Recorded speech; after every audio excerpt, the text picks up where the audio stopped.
Welcome back to my new video. जो नई notification निकल के आ चुकी है गवर्नमेंट ऑफ इंडिया की तरफ से, जिन्होंने ministry of defence India navy में जो पोस्ट्स वो निकाल चुके हैं।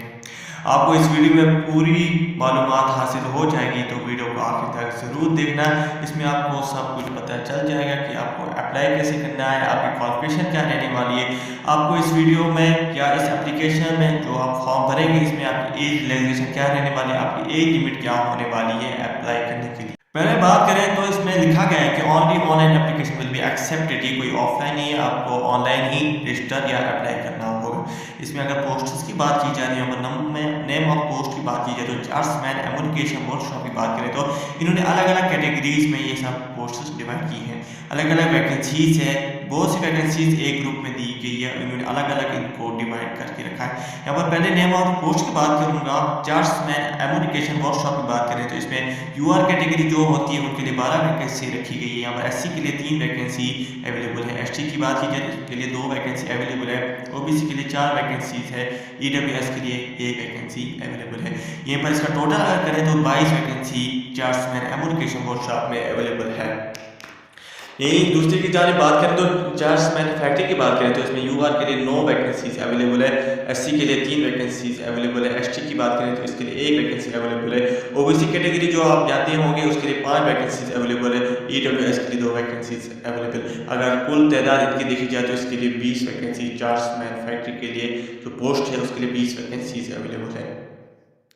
यहीं पर बात करेंगे सीनियर ड्राफ्ट्समैन इलेक्ट्रिकल की बात करेंगे। इसकी जानिब अगर जाएं तो यूआर के लिए 58 वैकेंसीज इन्होंने रखी गई है। यहाँ पर एससी के लिए 21 वैकेंसीज अवेलेबल है, एसटी के लिए 11 वैकेंसी अवेलेबल है, ओबीसी के लिए 38 वैकेंसीज अवेलेबल है। यहीं पर ईडब्ल्यूएस की जानिब जाना चाहेंगे, 14 वैकेंसीज इसमें अवेलेबल है। यहीं पर टोटल वैकेंसी अगर देखी जाए तो इसमें कुल तादाद बहुत ज़्यादा है, इसमें 142 वैकेंसीज अवेलेबल है। यहीं पर सीनियर ड्राफ्ट्समैन मैकेनिकल की बात करें तो यहाँ पर 13 वैकेंसीज यूआर में रखी गई है। एससी के लिए 4 वैकेंसीज है, एसटी के लिए 1 वैकेंसी अवेलेबल है, ओबीसी के लिए 6 वैकेंसी है। यहीं पर ईडब्ल्यूएस के लिए 2 वैकेंसीज अवेलेबल है और कुल तादाद इनकी 24 है। सीनियर ड्राफ्ट्समैन कंस्ट्रक्शन की बात करें तो यहाँ पर 14 वैकेंसी यूआर में इन्होंने रखी गई है। यहाँ पर एससी के लिए 4 वैकेंसी अवेलेबल है, एसटी के लिए 2 वैकेंसी यहाँ पर अवेलेबल है, ओबीसी कैटेगरी जो होती है उसके लिए 7 वैकेंसी यहाँ पर अवेलेबल है, 2 वैकेंसी यहाँ पर ईडब्ल्यूएस कैटेगरी अवेलेबल है। कुल इनकी जो तादाद अगर जानना चाहें तो 29 की वैकेंसीज इस सीनियर ड्राफ्ट्समैन कंस्ट्रक्शन में अवेलेबल है।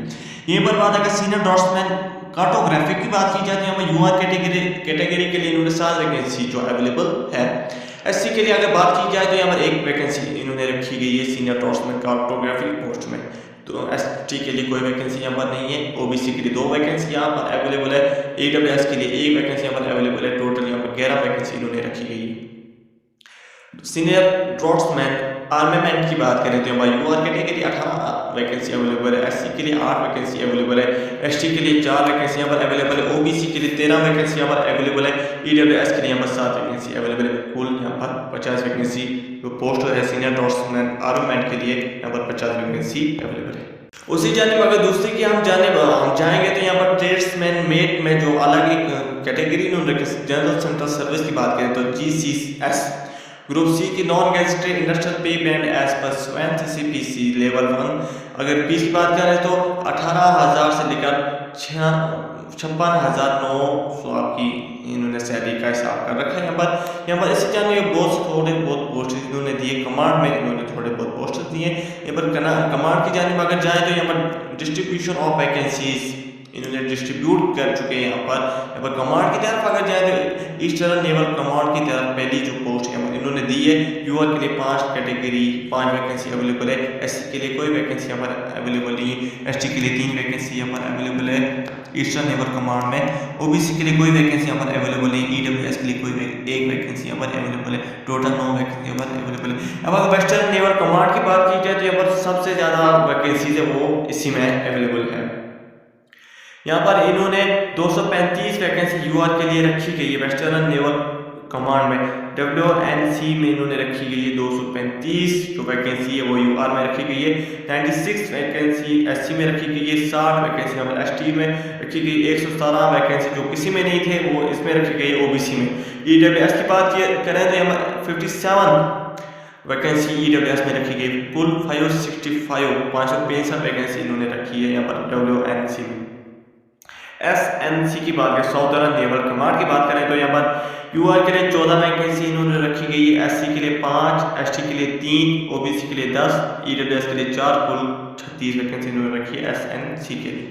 कुल यहाँ पर इन्होंने तादाद दे चुके हैं 610 वैकेंसी। अगर एज लिमिट की मैंने आपको पहले भी कहा कि एज लिमिट की यहाँ पर इसमें एज लिमिट की बात यहाँ पर होगी। यहाँ पर एज लिमिट की अगर बात मैं आपको कहना चाहूँगा, वो अपनी पोस्ट अलग कैटेगरी से रखी गई और जो अलग एज लिमिट है वो अलग से रखी गई। यहाँ पर इन्होंने अलग से एक क्राइटेरिया बना के रखा है। अगर मैं बात करूँ यहाँ पर नेम ऑफ द पोस्ट, किन पोस्ट के लिए कौन सी एज लिमिट रखी गई है। चार्ट्समैन कम्युनिकेशन वर्कशॉप और चार्ट्समैन फैक्ट्री के लिए इन्होंने एज लिमिट रखी 18 से 25 साल के बीच में आप अप्लाई कर सकते हैं। Senior draftsman electrical, senior draughtsman mechanical, construction, cartographic, armament के लिए 18 से 27 साल के बीच जो होंगे वो इसको अप्लाई कर सकते हैं। यहाँ पर आखिर में एक ड्राफ्ट्समैन में जो कमांड वाले थे वो 18 से 25 साल की उम्र में ही उसको अप्लाई कर सकते हैं। क्वालिफिकेशन की बात करें तो इसके बाद आपके पास हाई लेवल क्वालिफिकेशन बाकायदा जरूरी होनी चाहिए, क्योंकि चार्ट्समैन कम्युनिकेशन वर्कशॉप की बात करें तो इसके लिए आपकी क्वालिफिकेशन BSc होनी चाहिए। यहाँ पर कंपल्सरी आपके पास फिजिक्स और केमिस्ट्री और मैथमेटिक्स जरूरी होनी चाहिए। आपने एक रिकॉग्नाइज्ड यूनिवर्सिटी से ये हासिल की गई होनी चाहिए ये डिग्रियाँ। ये पर बात करें इसके आगे और या आपके पास अगर ये 3 BSc और फिजिक्स कंपल्सरी और केमिस्ट्री कंपल्सरी और मैथमेटिक्स कंपल्सरी नहीं है तो आपके पास डिप्लोमा इन केमिकल इंजीनियरिंग, आपके पास डिप्लोमा होना चाहिए केमिकल इंजीनियरिंग। ये पर बात करें चार्ट्समैन फैक्ट्री की बात करें तो इसमें बैचलर ऑफ जिसको BSc सेम वही रहने वाला है, BSc विद कंपल्सरी फिजिक्स और कंपल्सरी केमिस्ट्री और कंपल्सरी मैथमेटिक्स जरूरी होनी चाहिए, या डिप्लोमा आपने किया होना चाहिए electrical engineering, electronics engineering, mechanical engineering या computer engineering. Senior draftsman electrical की बात करें तो आपके पास 10th पास होना चाहिए, 10th पास होना चाहिए, 2 ईयर डिप्लोमा, आपके पास डिप्लोमा होना चाहिए। ड्राफ्ट्समैनशिप फ्रॉम एन इंडस्ट्रियल ट्रेनिंग, एक इंडस्ट्रियल ITI जिसको कहा जाता है, उसमें से एक जो डिप्लोमा होता है वो आपके पास होना चाहिए। 3 ईयर आपके पास 3 साल का एक्सपीरियंस इसमें होना चाहिए इलेक्ट्रिकल और मैकेनिकल इंजीनियरिंग। ये बस सीनियर ड्राफ्ट्समैन मैकेनिकल की बात करें तो यहाँ पर आपके पास मर्द को 10th पास होना चाहिए, 2 साल का ITI से कोई डिप्लोमा होना चाहिए, किसी में भी आपके पास स्किल जरूरी होनी चाहिए। मैकेनिकल इंजीनियरिंग में आपके पास 3 साल की एक्सपीरियंस होनी चाहिए। सीनियर ड्राफ्ट्समैन कंस्ट्रक्शन की बात करें आपके पास 10th पास होना चाहिए, डिप्लोमा होना चाहिए 2 साल का, 3 साल की मैकेनिकल इंजीनियरिंग या नेवल आर्किटेक्ट इंजीनियरिंग का एक्सपीरियंस होना चाहिए। सीनियर ड्राफ्ट्समैन आर्मामेंट की बात करें तो 10th पास जरूरी होना चाहिए, 2 साल का, इसमें भी ITI पर ड्राफ्ट्समैनशिप का कोई डिप्लोमा किया होना चाहिए, मैकेनिकल इंजीनियरिंग 3 साल में। कार्टोग्राफी की बात करें 10th पास जरूरी होना चाहिए, 2 साल का डिप्लोमा होना चाहिए ITI से, 3 साल का एक्सपीरियंस होना चाहिए कार्टोग्राफी में। ड्राफ्ट्समैन मैट की बात करें 10th pass from A recognised, आपके पास एक 10th पास सर्टिफिकेट या आपने 10th पास की गई होनी चाहिए, certificate from recognised industrial training ITI से एक रिलेवेंट ट्रेड का डिप्लोमा या एक्सपीरियंस जरूरी है। एज रिलैक्सेशन की बात की जाए तो कैटेगरी वाइज इन्होंने एज रिलैक्सेशन यहाँ पर रखी गई है। SC और ST के लिए 5 साल की रिलैक्सेशन रखी गई है, उसी में इन्होंने age limit upper age limit for group C 2 group बना चुके हैं यहाँ पर। एंड B ग्रुप जो है इसके लिए 5 साल की रिलैक्सेशन रखी गई है और जो C ग्रुप है इसके लिए 5 साल की रिलैक्सेशन रखी गई। OBC की बात की जाए B ग्रुप में भी 3 साल की रिलैक्सेशन, 3 साल रिलैक्सेशन C ग्रुप में भी। PWBTS UR 10 साल की रिलैक्सेशन है, OBC के लिए 13 साल की रिलैक्सेशन है, SC ST के लिए 15 साल की रिलैक्सेशन है जो PWBTS कैटेगरी से होते हैं बिलोंग करते हैं। UR के लिए यहाँ पर C ग्रुप में UR के लिए 10 साल की एज रिलैक्सेशन, OBC के लिए 13 साल की एज रिलैक्सेशन, SC ST के लिए 15 साल की रिलैक्सेशन। ESM की बात करें जब period of military service plus 3 years आपको रिलैक्सेशन मिल जाएगी, पीरियड ऑफ मिलिट्री सर्विस और 3 साल की रिलैक्सेशन को। इसकी जो ओपनिंग डेट है मैं आपको बताना चाहूँगा कि जब इसकी जो लिंक है या इसको जब आप इसको अप्लाई करना चाहेंगे वो इसकी डेट है 18 दिसंबर 2030 से लेकर 31 दिसंबर 2030। अगर इसकी आप गाइडलाइंस ऑफ ऑनलाइन एप्लीकेशन की बात करें तो आपको अगर आप अप्लाई खुद करना चाहेंगे तो www.joinindiannavy.gov.in पर जाएं एंड देन आप इसको ज्वाइन कर सकते हैं। अगर आपको ये वीडियो अच्छी लगी हो तो चैनल को सब्सक्राइब जरूर करें ताकि मजीद आने वाली वीडियो आपको सबसे पहले मिले और इस वीडियो को लाइक शेयर एंड कमेंट जरूर